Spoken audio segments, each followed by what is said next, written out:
Jesús dijo, tu palabra es verdad.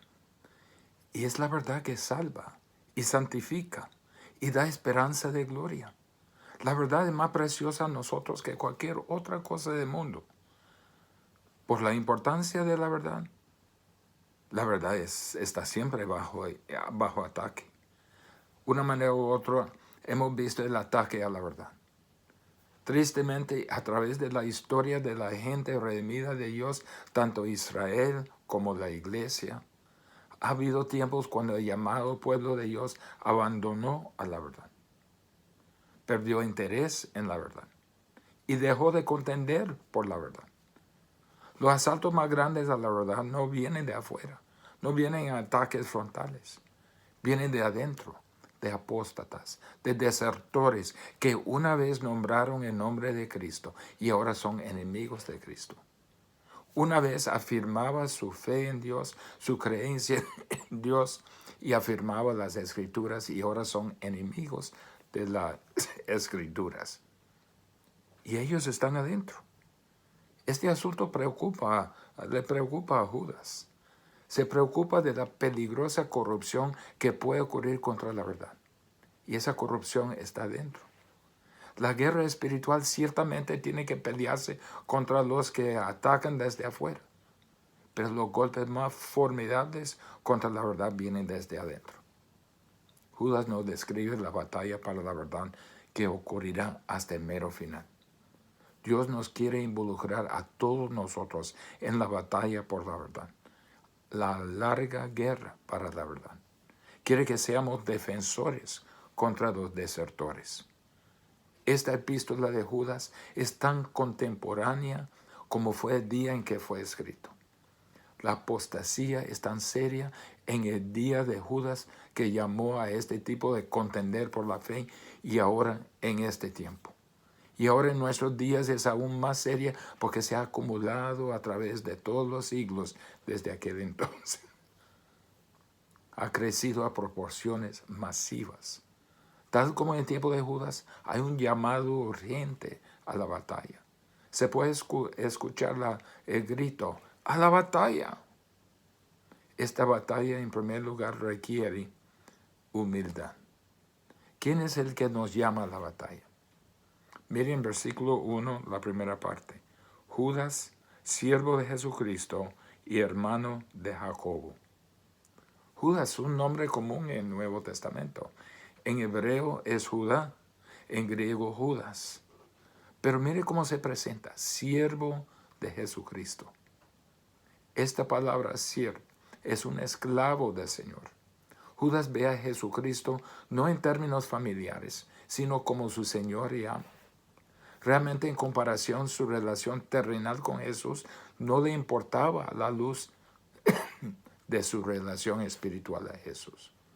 Era esclavo vendido a Jesús y eso toma más precedencia sobre su relación familiar. La palabra es doulos, esclavo de decisión de por vida. Jesús vivió en un mundo de esclavos y supo muy bien lo que significaba esa palabra. Era esclavo en medio de un mundo de esclavos.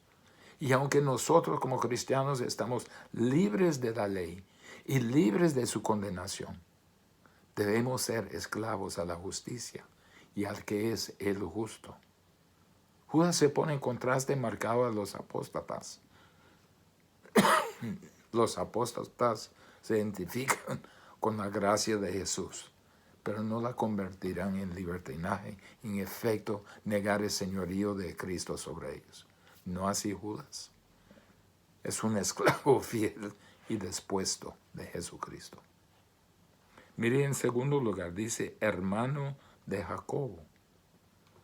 Para entender lo que significa eso, veamos Mateo 13, 55 y 56. Dice, ¿no es este hijo de carpintero? ¿No se llama su madre María y sus hermanos Jacobo, José, Simón y Judas? ¿No están todos sus hermanos con nosotros? ¿De dónde pues tienen todas estas cosas? Hermano de Jacob. Ese es el medio hermano de Jesús, porque hay otro medio hermano de Jesús que se llama Jacobo. Judas es un siervo de Jesús, que también es medio hermano de Jesús. Mire la humildad con que se presenta. Entonces la batalla exige la humildad desde el principio. Y Judas empieza correctamente. En segundo lugar, esta batalla exige la participación de todos los hijos de Dios verdaderos. ¿A quiénes le llama la batalla? Nos llama a nosotros, a todo creyente verdadero. Mire lo que dice, siguiendo la segunda parte de 1 y 2. Dice, a los llamados, santificados en Dios Padre y guardados en Jesucristo. Misericordia y paz y amor os sean multiplicados. ¿Por qué describe aquí en tanto detalle los que reciben esta carta? Porque se nos va a engranar a nuestras mentes en una discusión de apostasía. Se nos va a encarar con algunas preguntas muy importantes. Si toda esta corrupción, por ejemplo, y apostasía está creciendo y creciendo y creciendo en la iglesia, ¿es Dios realmente soberano todavía? ¿Por qué no hace algo al respecto? La respuesta es que Dios es soberano. Y aunque la apostasía crece y es peligrosa, no tenemos nosotros nada que temer respecto a este llamado a armas. Judas nos recuerda que podemos responder a la batalla porque somos los llamados, los elegidos de Dios. Este llamado que nos distingue, nos hace amados y guardados. Sin duda hay una invitación general. Hay una predicación generalizada del Evangelio, de arrepentimiento y la oferta general de salvación. Romanos 10, 17 a 18 dice, sí que la fe es por el oír y el oír por la palabra de Dios. Pero digo, ¿no han oído? Antes bien por toda la tierra ha salido la voz de ellos y hasta los fines de la tierra sus palabras. La invitación a salvación ha cubierto la tierra. Esta es una invitación general y externa, la más amplia cobertura del Evangelio, llamando a los pecadores a arrepentimiento. La oferta es genuina, es legítima. Rechazar esa oferta implica traer sobre usted mismo una justa condenación. Pero también hay un llamado interno. Este llamado es aquel que leemos en Romanos 1:7 y 1 Corintios 1:2, los llamados. Este llamado no es una mera invitación extendida externamente. Es un mover de Dios en lo interno. Este llamado es la obra del Espíritu Santo en lo que la Biblia llama los elegidos. Este es el llamado que salva, no aparte de la voluntad humana, pero por el poder de Dios, la voluntad humana es despertada, dada vida y visión para abrazar ese llamado. El que llama es Dios, no es ningún predicador en esta instancia, ese llamado interno. En este caso, es Dios. Escucha 1 Corintios 1:9. Fiel es Dios, por el cual fuisteis llamados a la comunión con su Hijo, Jesucristo nuestro Señor. Usted estuvo muerto en sus delitos y pecados, y cuando le vino ese llamado fue despertado de su mortandad. Todos los que hemos creído en Jesús somos los llamados. No tenemos nada que temer. Las cadenas de pecado han sido rotas. Hemos sido liberados de la condena de pecado.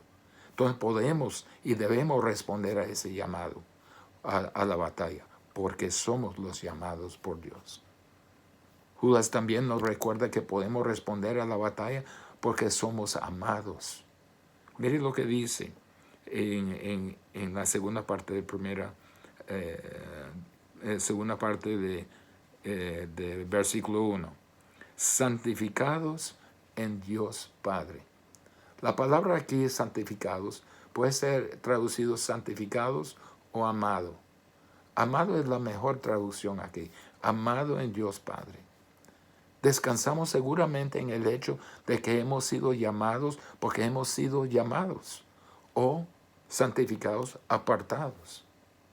Dios determinó fijar su amor en nosotros, siendo nosotros aún pecadores. Romanos 5:8 dice,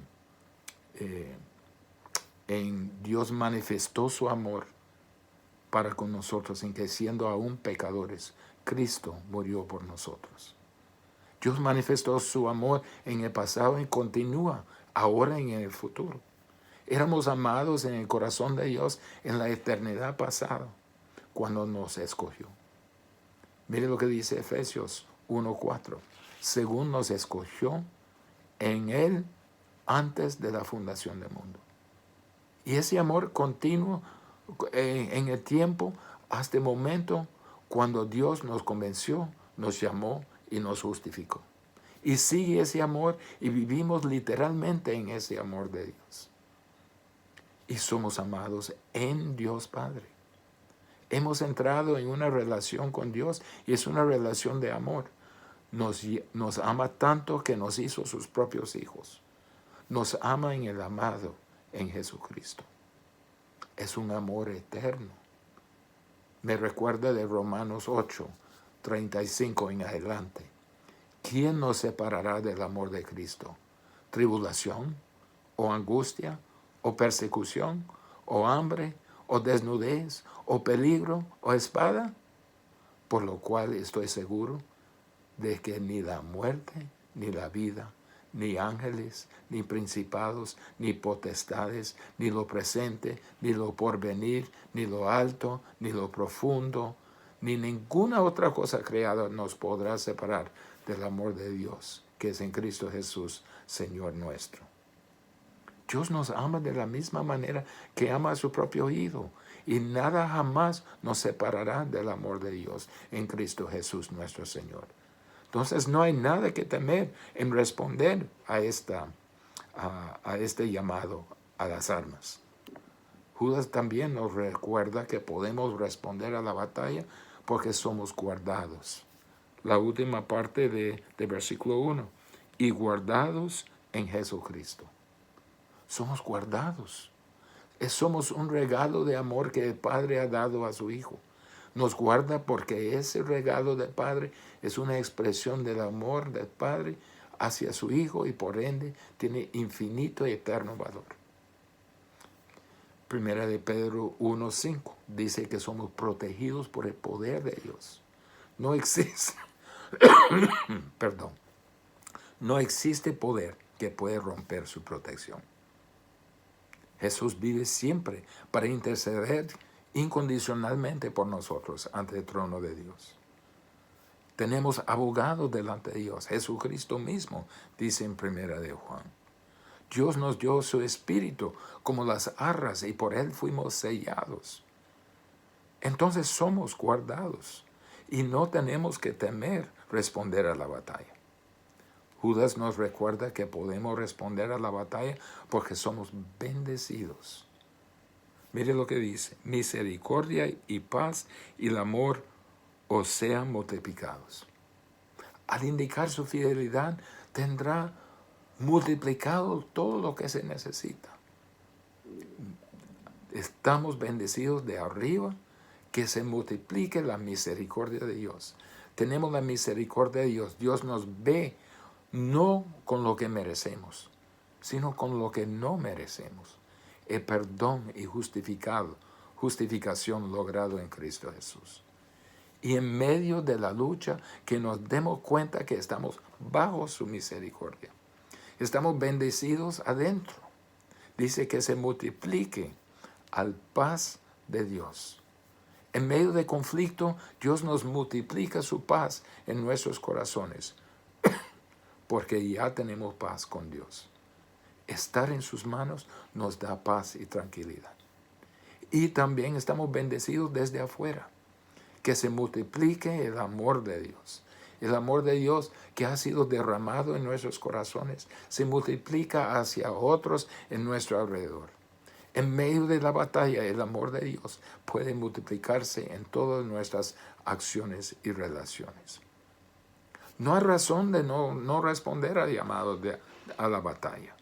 La apostasía se encuentra presente aún en la iglesia y se pondrá peor. Usted puede entrar en la batalla, aunque la batalla sea dura, aunque sea temible, aunque sea peligroso. Vea cómo Judas termina en versículo 24. Y aquel que es poderoso para guardaros sin caída y presentaros sin mancha delante de su gloria con gran alegría, al único y sabio Dios nuestro Salvador, sea gloria y majestad, imperio y potencia, ahora por todos los siglos. No hay razón para no responder a la batalla. Requiere que nosotros nos involucremos. Y eso nos trae al tercer punto. Esta batalla requiere acción. Es un llamado a batallar, a contender. Miren versículos 3 y 4.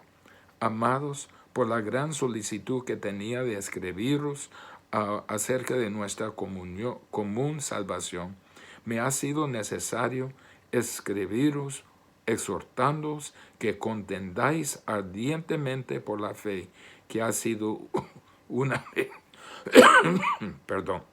que ha sido una vez dada a los santos, porque algunos hombres han entrado encubiertamente, los que desde antes habían sido destinados para esta condenación, hombres impíos, que convierten en libertinaje la gracia de nuestro Dios y niegan a Dios el único soberano y a nuestro Señor Jesucristo. Amados, empieza con Judas. Esto es un amor que nos dice la verdad. No es un amor alcahuete. Nos dice nuestro deber. No se lo esconde de nosotros. Es tercera vez que menciona el amor. También en versículos 17 y 20. Es un amor nacido de convicción en cuanto a la verdad. No es sentimentalismo. No es algún tipo de tolerancia. Es la genuina y amorosa preocupación de un hombre de Dios para que la gente de Dios se proteja de algo que les podría destruir y podría destruir su eficacia y podría destruir su ministerio. Amados, dice, los amo, pero me ha sido necesario escribiros. Este documento no es un documento humano, sino refleja la presión intensa del Espíritu Santo. Judas quería escribirle de nuestra común salvación, por la gran solicitud que tenía de escribiros acerca de nuestra común salvación.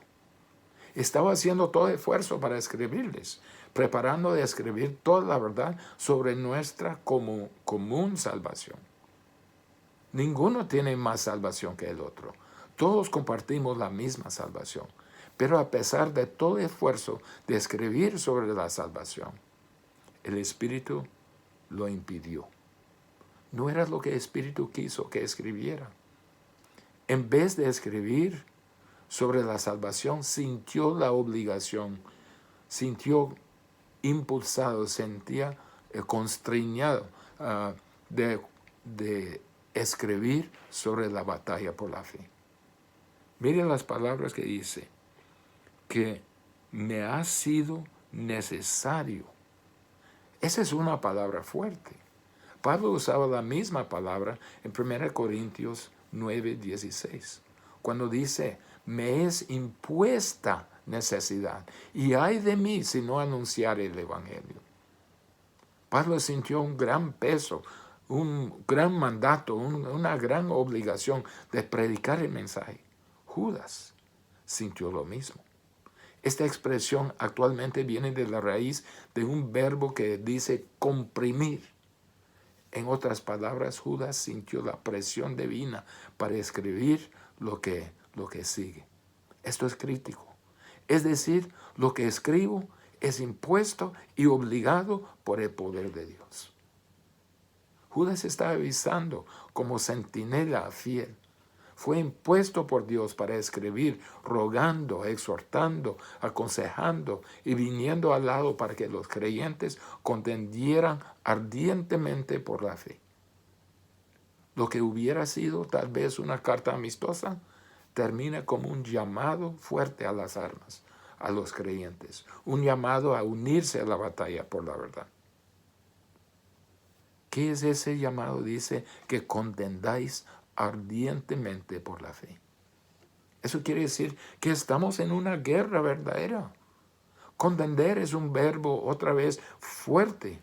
Contender ardientemente, agonizar, luchar, batallar, esforzarse sobremanera, consumir toda la energía en la lucha. Judas lo llama a todos los creyentes verdaderos a contender ardientemente, a batallar vigorosamente, a luchar poderosamente por la fe. Es una batalla sin tregua, una lucha a la muerte con las fuerzas de apostasía dentro de la iglesia, dentro de la congregación, no la organización, dentro de los creyentes. Es ahí donde la batalla se pone más agonizante, porque tiene que no solo tratar con el error que haya, sino también con la resistencia de parte de personas que aman, que han sido abrumados por el error, o que no les importa el error, o no tienen suficiente discernimiento para reconocer que es error. ¿Para qué estamos luchando? Dice, por la fe. El entendimiento de la fe es lo que está bajo ataque. La palabra fe aquí se refiere a toda la verdad revelada por Dios. Todo lo que sabemos es la fe cristiana, el contenido, la fe del Evangelio. Esto es donde la batalla se debe pelear, para la preservación de la fe. Hay los que tergiversan la fe, que tratan de cambiar la fe, que tratan de acomodar la fe a sus gustos. Tenemos que contender ardientemente, agonizando toda nuestra vida para preservar la fe tal y como nos fue dada. Dice que ha sido una vez dada a los santos. La fe cristiana, la verdad de Dios, en su totalidad y un punto de tiempo fue encomendada a los santos. No es incompleta. Dios no sigue agregando a la fe. La revelación no continúa. Fue encomendada, entregada intacta. No hay nuevas doctrinas, no hay nuevas revelaciones, no hay agregados, no está abierta a reacción. Es completa. Judas dice, el peligro está ahí, porque algunos hombres han entrado encubiertamente. Esa es la punta de lanza de la apostasía, punta de lanza del ataque. Hubo una infiltración de personas en la congregación que promueven la apostasía. La fe está bajo ataque y la iglesia, los santos están dormidos. Despiertan, dice. ¿Cuál es el motivo de esta contienda? Es la apostasía. ¿Qué es la apostasía? Es oír la verdad, saber lo que es la verdad y de todas formas rechazar la verdad. El apóstata es uno que ha recibido la verdad del Evangelio, aparentemente la cree, aunque superficialmente por un tiempo, pero luego hace un giro, se desvía, la abandona y sale sin llevar fruto en ningún momento. Es un rechazo deliberado y volitivo de la verdad, después de haberla oído. Mire lo que dice en 2 Tesalonicenses 2:10. Y con todo el engaño de iniquidad para los que se pierdan, por cuanto no recibieron el amor de la verdad para ser salvos. No estamos hablando de mera indiferencia a la palabra de Dios o ignorancia de la palabra de Dios. Hay personas que nunca han escuchado la verdad, personas que son ignorantes de la verdad o indiferentes a la verdad o nunca se le han expuesto la verdad. Tampoco se trata de personas que han escuchado presentaciones erróneas que dicen ser la verdad y no lo son. Se trata de los que han rechazado deliberadamente la verdad después de haberla oído. Esos son los que han entrado encubiertamente. Estas personas representan en mayor peligro al cuerpo de Cristo porque ellos saben algo del Evangelio. Ellos, por medio de su abandono de la verdad, usan ciertas sutilezas contra la verdad. ¿Cuáles son? Están ahí para nuestro conocimiento.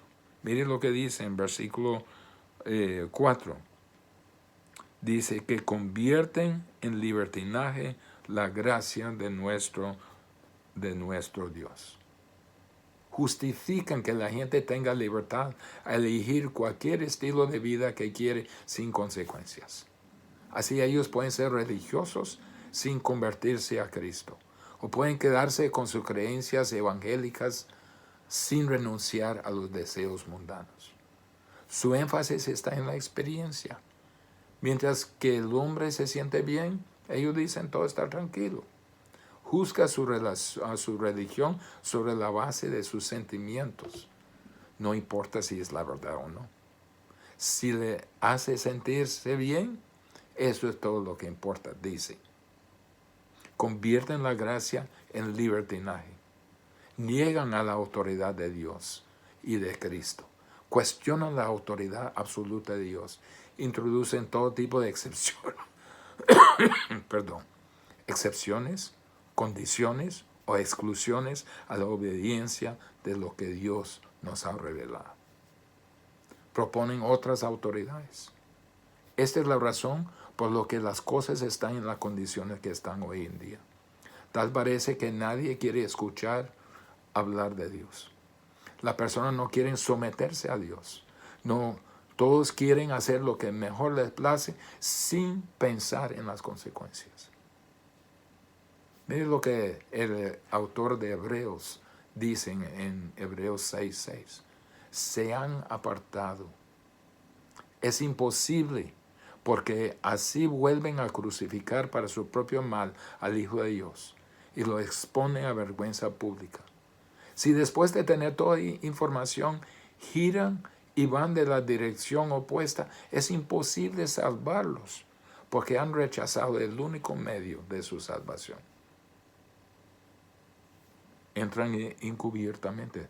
Lo que realmente es serio es que logran penetrar a la congregación sin que nadie se da cuenta y se establecen ahí. Entran encubiertamente. Tienen la idea de entrar a escondidas. Nadie se da cuenta. Básicamente tienen la idea de meterse adentro con intenciones siniestras.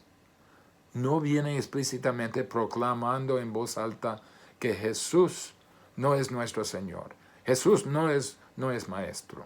Jesús no es nuestro Dios. Porque si así fuera, lo hubiera descubierto de inmediato. Más bien entraron transformándose a sí mismo, del mismo modo que Pablo dice que los siervos de Satanás se transforman, disfrazándose como ministros de justicia. Son conocidos, amigables, aceptados, buena gente. Participan de la vida de la congregación, forman amistades y logran aceptación y hasta respeto de los demás. Se perfilan para los puestos de liderazgo en la congregación, elegidos por voto popular en vez de ser elegidos por los requisitos bíblicos. Muchas veces se encuentran en un ambiente favorable. La iglesia, la congregación, hoy es débil, sin normas decisivas. Es tolerante, superficial. La congregación en gran manera no está dispuesta de dar la verdad bíblica su verdadero lugar. Y están desinteresados o aún opuestos a luchar para proteger la verdad. La iglesia de hoy no tiene mucho interés o compromiso para defender la verdad contra todos los asaltos. Pocos conocen su Biblia. Tienen la idea de que si solo escuchan la Biblia, eso les servirá para tener un efecto positivo en su vida. Lo más importante, dice, que estemos bajo la predicación de la palabra. Muchos son atraídos por lo que escuchan en enlace otros vendedores del evangelio de prosperidad. Lo hacen como su dieta diaria. No saben distinguir la verdad. Van con lo que les parece convincente. Yo declaro, yo ato, yo bendigo. Doctrina errónea se meten aún por las canciones que cantamos a pasos pequeños, porque hemos entregado el ministerio de adoración a músicos con poca preparación bíblica, que cantan lo que es popular y llamativo. Lo vemos en canciones como dicen, ven Espíritu, ven. El Espíritu ya está con nosotros, pero es un cambio de lo que la Biblia dice. Muchos se enfatizan más los templos que el mismo Señor Jesucristo. Llaman al edificio templo de Dios, casa de oración, casa de Dios, cuando la realidad es que nosotros somos el templo de Dios. Cambios pequeños, pero se desvían de lo que la Biblia enseña. Dios no habita en casa hechas por manos. El templo se vuelve en centro de actividades sin producir verdaderos discípulos de Cristo. Se refiere a la falta de respuesta a la predicación del Evangelio, como si se les había enfriado sus corazones, cuando en realidad están muertos en sus delitos y pecados.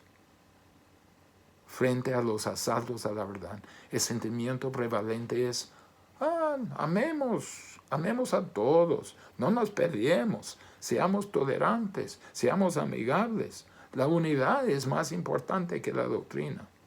¿De verdad? ¿Dice eso la Biblia? Pero lo que está en juego es la verdad. Tenemos una batalla que tenemos que pelear. Tenemos que contender. Y esa batalla se encuentra aquí, ahora, en la iglesia. Tenemos gente que no quiere la verdad e irán a iglesias que no la predican. Tenemos apostasía en la congregación, donde es más peligroso. Siempre a través de la historia se han infiltrado, se han entrado. Esa es la estrategia. El ataque a la verdad viene desde adentro. Y enfrentarlo dentro de la congregación no nos hace muy popular. ¿Qué dijo Pablo en Hechos 20? Dice: por tanto, mirad por vosotros y por todo el rebaño en que el Espíritu Santo os ha puesto por obispos, para apacentar la iglesia del Señor, la cual Él ganó por su propia sangre.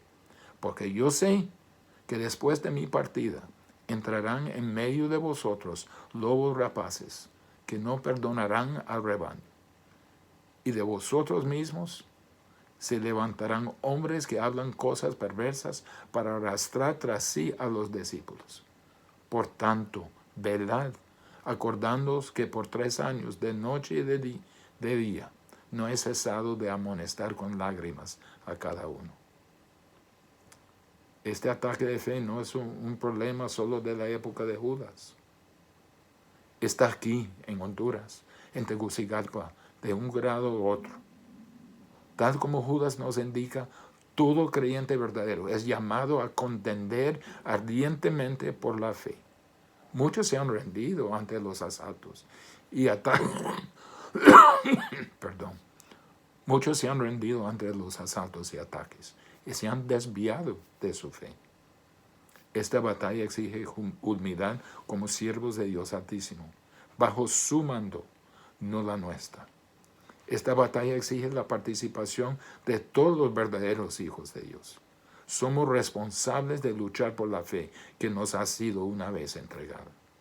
Y esta batalla exige acción, no pasividad. Exigir contender ardientemente. Esto no es quedarse callado, ignorando lo que está pasando, huyendo temerosamente de la lucha. Dios nos ha llamado a luchar por la fe. Hacer menos nos haría cómplice con los enemigos de Dios. Oremos. Señor, te pido que tú pongas esta convicción de responder a tu llamado, a contender por la fe, de no ignorar los ataques, las desviaciones, las tergiversaciones de la verdad, de tu verdad, pero que seamos fieles a tu verdad y que defendamos tu verdad contra ese ataque. Señor, danos la fortaleza, la convicción de ser tus soldados. En nombre de Jesús. Amén.